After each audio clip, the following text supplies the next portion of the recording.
नवी मुंबई व रायगड जिल्ह्यातील ताज्या बातम्या आणि घडामोडींसाठी सबस्क्राईब करा वादळवारा लाईव्ह चॅनल आणि दाबा बेल आयकॉन।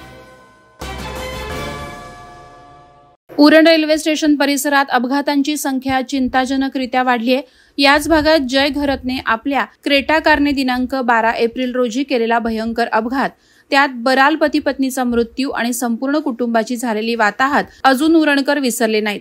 मात्र उरण रेल्वे स्टेशन परिसरातच असाच एक भीषण अपघात महिन्याभराच्या अंतराने पुन्हा घडलाय।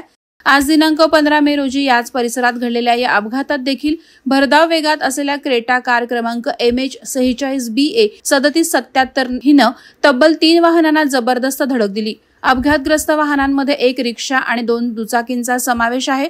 हा अपघात इतका भीषण होता की रिक्षा आणि 2 दुचाकी या रस्त्याच्या बाजूला जाऊन त्यांचे अतोनात नुकसान झालंय। यामध्ये जखमी झालेल्यांना स्थानिकांच्या मदतीने तात्काळ रुग्णालयात दाखल करण्यात आलं।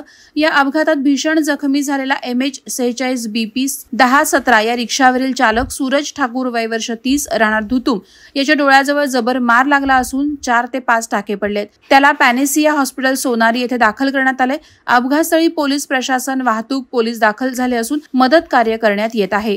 वादळवारा लाईव्ह साठी घनश्याम कडू, उरण। नवी मुंबई व रायगड जिल्ह्यातील ताज्या बातम्या आणि घडामोडींसाठी सबस्क्राईब करा वादळवारा लाईव्ह चॅनल आणि दाबा बेल आयकॉन।